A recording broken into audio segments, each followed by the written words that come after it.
Hello friends, welcome to MDCJ।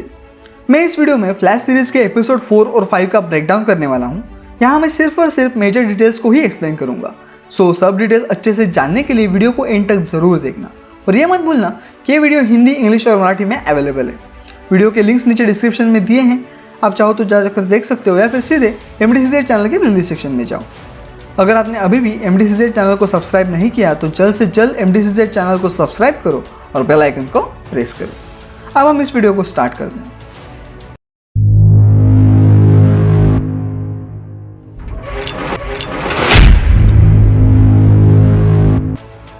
ये दोनों episode ना काफी अच्छे थे।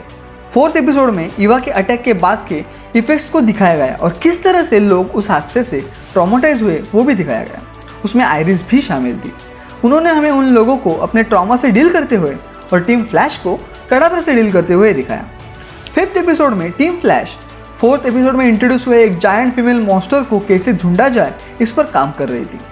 अब हम इस ब्रेकडाउन को स्टार्ट करते हैं ताकि आपको सब डिटेल्स अच्छे से समझ में आने लगे।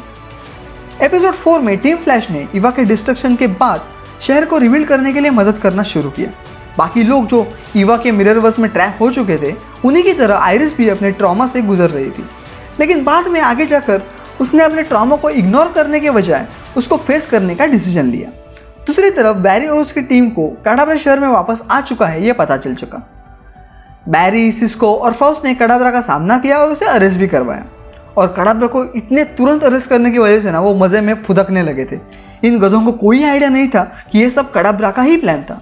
वो खुद अरेस्ट होना चाहता था ताकि वो अर्गस फैसिलिटी के अंदर एक स्पेशल वेपन है उसे हथिया सके। वो पागल सिर्फ बैरी से बदला लेने के लिए पूरी सिटी को डिस्ट्रॉय करना चाहता था। बैरी इस सब के लिए खुद को जिम्मेदार ठहराने लगा, लेकिन आयरिस के साथ बात करते वक्त उसे रियलाइज हुआ कि कड़ाब्रा ये सब क्यों कर रहा है। कड़ाब्रा फ्यूचर से इस टाइमलाइन में आया था जहां उसे मल्टीवर्स के किसी टाइमलाइन की पुरानी मेमोरीज भी मिले थे। एक दूसरी टाइमलाइन में कड़ाब्रा की एक अच्छी फैमिली थी, लेकिन क्राइसिस के इवेंट्स के बाद सब कुछ चला गया था। कड़ाब्रा इस सब के लिए बैरी को जिम्मेदार ठहराने लगा और इसीलिए वो रिवेंज लेना चाहता था। लेकिन बाद में बैरी ने उससे बात करके उसे समझाकर शांत किया और उसे अटैक करने से रोका। लेकिन तभी अचानक एक बहुत भद्दी और बड़ी क्रीचर वहां पर आई और उसने बैरी पर अटैक कर दिया। कड़ाब्रा ने भी बैरी की मदद करने की कोशिश तो की, लेकिन उस मॉन्स्टर ने उसे भी मार डाला। उस मॉन्स्टर ने बैरी और कड़ाब्रा के अटैक से जो एनर्जी आई उसे एब्जॉर्ब कर लिया था और बाद में बैरी को हर्ट करके वो वहां से चली गई। शुरुआत से इस एपिसोड में केटलिन का सर बार बार दुख रहा था, जो बाद में जाकर फ्रॉस्ट और केटलिन को एक दूसरे से सेपरेट करता है अलग अलग बॉडीज में। एपिसोड 5 में उन्होंने हमें दिखाया है कि ये कैसे हुआ। जब ईवा ने फ्रॉस्ट पर अटैक किया था ना, तब वो चेंज होने लगी और इसी वजह से ये सब हुआ था। सभी के सभी उन दोनों को देखकर बहुत ही शॉक हो गए। केटलिन ये सब जल्द से जल्द फिक्स करना चाहती थी क्योंकि वो अपने लाइफ फ्रॉस्ट के बिना जी नहीं सकती थी, लेकिन फ्रॉस्ट को तो ये नई लाइफ बहुत ही पसंद आ रही थी, वो ऐसे ही रहना चाहती थी। बाद में टीम फ्लैश को वो सेम एनर्जी लेवल्स डिटेक्ट हुए जो उस फीमेल मॉन्स्टर के आने पर मिलने लगे थे, जिसे सिस्को ने फेरजा ऐसा नाम दिया था। तभी अचानक वहां पर कोई आया, लेकिन इस बार वो बैरी की स्पीड फोर्स थी। वो बहुत ही बुरे हालात में थी, बहुत ही चोट लगी थी उसे। उसके बाद बाकी सब लोग उसे मॉनिटर करने लगे। उसके बाद एक नया विलन आया जिसके एनर्जी लेवल्स भी फेरजा जैसे ही थे। वो एक साइकिक विलन था जिसे सिस्को ने साइक ऐसा नाम दिया था। साइक अपने पावर्स को यूज करके पूरे शहर में केओस फैलाना चाहता था। वो लोगों के वर्स्ट फियर को उनके खिलाफ ही यूज कर रहा था। बैरी ने भी इसे 2 बार सफर किया था। सेसिल एक ही ऐसी थी जो उसे हरा सकती थी। उसे बस थोड़ा एक्स्ट्रा बूस्ट की ज़रूरत थी ताकि वो अपनी एनर्जी को पूरे शहर तक फैला सके। बैरी ने डीओ के चेयर का इस्तेमाल करके सेसिल की मेंटल कैपेसिटी को बढ़ाया।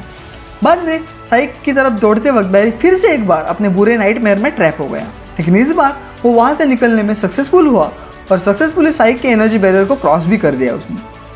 सेसिल ने अपने पावर्स का इस्तेमाल करके साइक को हरा दिया। दूसरी तरफ फ्रॉस्ट और केटलिन ने ऐसे ही सेपरेट रहने का डिसीजन लिया। केटलिन ने तो फ्रॉस्ट को उसकी रूममेट बनने का ऑफर भी किया। क्रिस्टीन क्रेमर नाम की एक ऑफिसर है जो इन्वेस्टिगेशन करने आई थी। वो फ्रॉस्ट को उसके पुराने क्राइम्स के लिए अरेस्ट करना चाहती थी। एपिसोड के एंड में बैरी अपने स्पीड फोर्स से परेशानी था, तकलीफ में था। खुद को स्टेबल करने के लिए वो क्रायोस्लीप में चला गया। उसके बाद नोरा मतलब स्पीड फोर्स जग गई और जब उसने बाकियों से बात की तब बाकियों को रियलाइज हुआ कि ये फेरजा, साइक, ये जो विलन्स है ना वो नोरा की तरह ही है, जिसका मतलब उनके जो एनर्जी लेवल्स है वो स्पीड फोर्स से एकदम सिमिलर है। और यहाँ पर 5th एपिसोड खत्म हो जाता है। अभी मुझे ऐसा लगता है कि जब टीम फ्लैश ने ओरिजिनल स्पीड फोर्स को रिफॉर्म किया था तब उस वजह से कुछ विलन्स को उनके पावर्स मिले या फिर इस नई एनर्जी की वजह से फेजा जैसे नए मॉन्स्टर्स फॉर्म हुए। न्यू एपिसोड्स में हमें डेफिनेटली कुछ और नए मॉन्स्टर्स देखने मिलेंगे। नेक्स्ट एपिसोड में नोरा यानी कि स्पीड फोर्स बैरी को ठीक करने के लिए टीम फ्लैश की हेल्प करेगी और उसके बाद वो सब इन मॉन्स्टर्स से कैसे डील किया जाए उस पर काम करेंगे। उसके साथ ही मुझे ऐसा भी लगता है कि अब फ्रॉस्ट और केटलिन फ्रॉस्ट को अरेस्ट होने से बचाने के लिए फिर से एक बार एक साथ मर्ज होंगे या फिर वो किस तरह हायर अथॉरिटीज़ को उसे माफ़ करने के लिए कन्विंस करेंगे। सो दैट्स इट गाइस, आप सब इस पर अपने व्यूज़ कमेंट सेक्शन में मेंशन कर दो।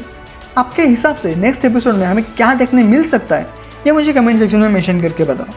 अगर आपको ये ब्रेकडाउन पसंद आया तो जल्द से जल्द वीडियो को लाइक करके सभी डीसी फैंस तक इसे शेयर करो। अगर आप ऐसे ही डेली बेसिस पर मार्वल और डीसी यूनिवर्स के वीडियोस को मिस नहीं करना चाहते तो जल्द से जल्द MDCZ चैनल को सब्सक्राइब करो और बेल आइकन को प्रेस करो। Now I will see in the next video guys, till then do whatever you want to do, just be safe, don't hurt anyone and be happy.